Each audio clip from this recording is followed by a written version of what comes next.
And now, CBS 5 Sports, awarded Best Sportscast by the New York State Broadcasters Association. Breaking news on the SU Hill tonight, of course, as we've been telling you throughout the hour, Syracuse Basketball announces a self-imposed NCAA tournament ban. Good evening. I'm Niko Tamurian, and let's make one thing very clear here. This is not an NCAA penalty. This is Syracuse voluntarily banning itself from the postseason this year to show the NCAA, perhaps concede to the NCAA, that it's serious about correcting certain issues. Hopefully this appeases whatever punishment they were thinking about handing down. Now, the university tells us in an email earlier that it initiated the case when it self-reported potential violations back in 2007. Now, most of the case happened such a long time ago. Nothing happened after 2012. No current student athlete is involved, and certainly given that, you feel for a guy like Rakeem Christmas, who will not see the postseason in his final year in a Syracuse uniform. Earlier tonight, I spoke with Gene Waldron, a former SU player, about that very situation. Well, I think it's a really sad day for him because, I know he would like to just continue to play after March 7th, but this is something that happens. He's got to live with the situation and move forward. He's having a great year, and I truly believe that, the year that he's having right now, that he's got a great opportunity to play in the NBA. Now, Orange players releasing this statement tonight saying, quote, "We are all tremendously disappointed that we are going to miss out on playing in the postseason based on issues that do not involve us. However, we support our school, and this won't change how hard we will continue to work in practice and in games." Now, earlier tonight, about an hour ago, I spoke with Lawrence Moten on the phone. He was a sophomore, was the SU all-time leading scorer the last time there was a postseason ban back in 1993. Big ban from the NCAA. Is definitely a big thing, because nobody wants to do anything wrong, but situations happen the way they did, and, to be honest with you, it was a situation that, you roll with the punches with what you're dealt with, and we did that. I was definitely thankful that at least we had a chance to play in the Big East tournament. There you have it. We'll have continuing reaction throughout the next couple of days. We'll also continue to monitor if the NCAA handles any further punishment, to Syracuse University. Now, there was some positive news on the Hill today. It is National Signing Day for the football team, meaning Scott Schaefer is bringing in 25 new top-flight athletes. They stretch from coast to coast, from California to Oregon to New Jersey to Florida. This is Dante Strickland, one of the best running backs in New Jersey. He'll be a special one, no question. Now, nearly half of those 25 kids are linemen to commit to Syracuse. And at the end of the day, Syracuse has a class that's actually ranked higher than we've seen in recent years. That's Jordan Fredericks from Long Island right there. We focus on, let's find good kids, a high character that deserve to be at Syracuse. And let's handle our business the right way. Show the way, model the way. That's the way you want to do it. Win, lose, or draw. You want to be able to walk on and off, in and out of this building, on and off the football field with integrity. And we try to recruit kids of integrity and try to get people involved that have their best interest.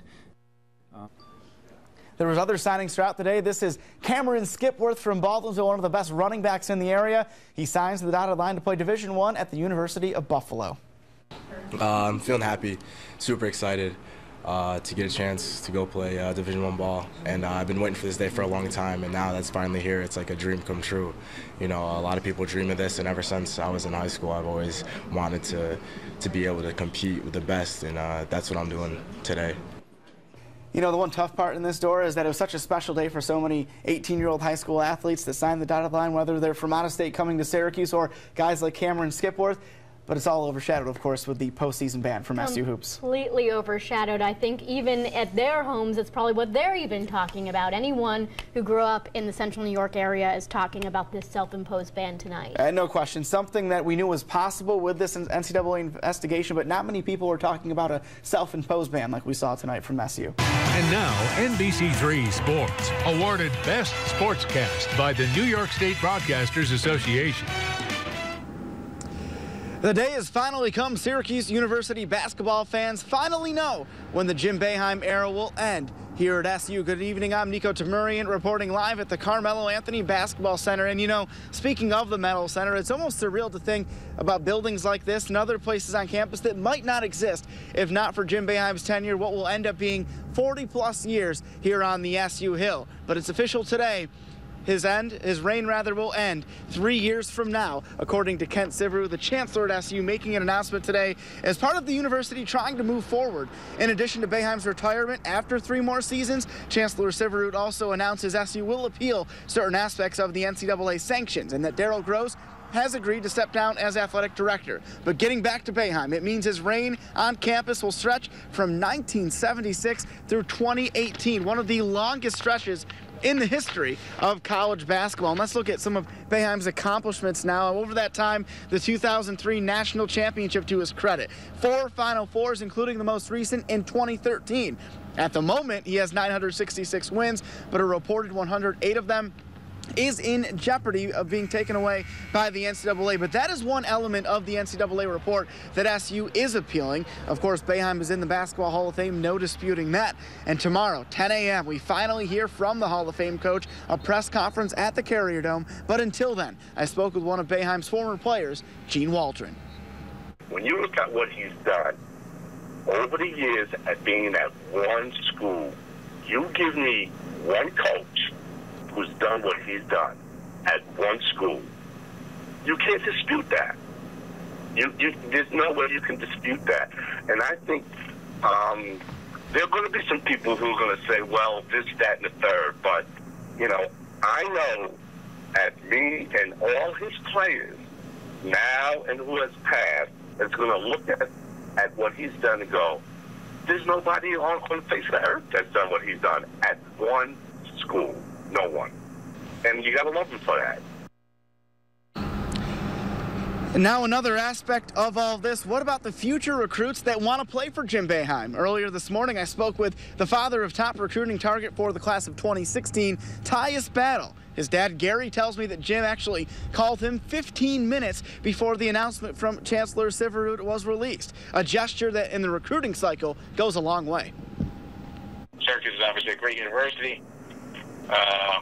Syracuse is a tremendous city that we enjoy. We have visited the 4 times we were there. We enjoyed it, and we love it. Coach Boeheim forever, but knowing his tenure at the university and how long he's been coaching, we thought it could be a possibility that at some point he could leave. So this is not a surprise, regardless. We're still interested very much so in Syracuse, and that's from both myself, my son, and the rest of my family.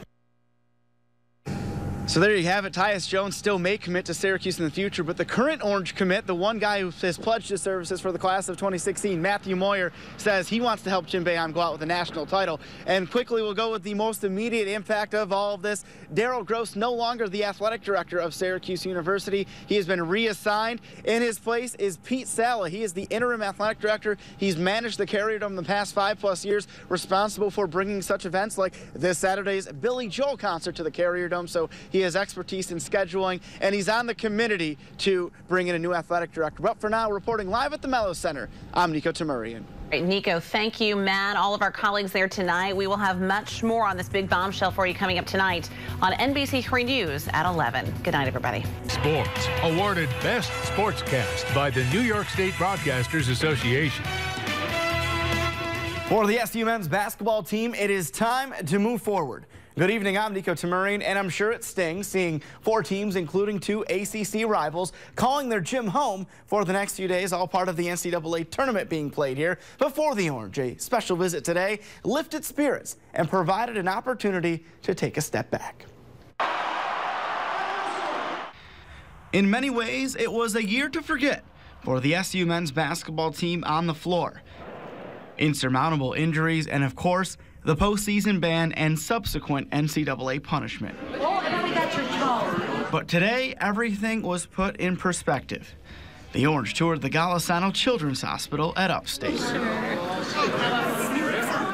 Just knowing that they smile, I know what a smile feels like, and it personally feels good. And just knowing that you're making them feel good regardless of how they're feeling, it's just nice to know.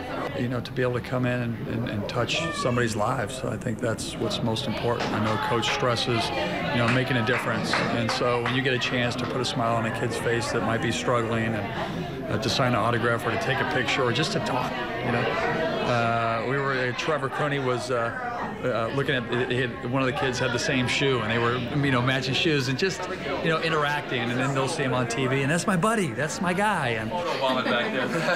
Hey, come on, come on. Suddenly, those losses don't seem so bad, and the absence from the NCAA tournament, it's not so critical anymore. It's just nice to see fans in general, but it's nice to just get human interaction and have a chance to put a smile on people's faces. Obviously, every child who was able to meet one of the stars they root for all winter is beyond elated.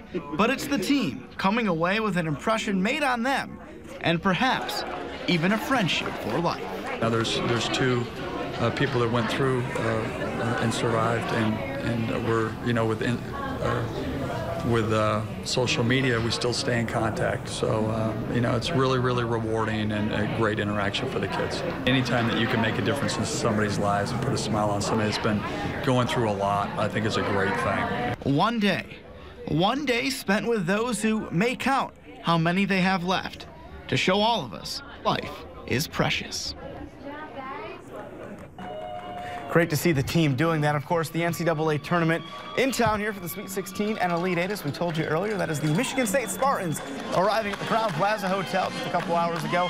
They're the first team to practice at the Dome tomorrow, and when the Spartans hit the practice floor just after noon tomorrow, they'll see a bit of a different look to the Carrier Dome. It looks a lot different without that bright orange court in the middle.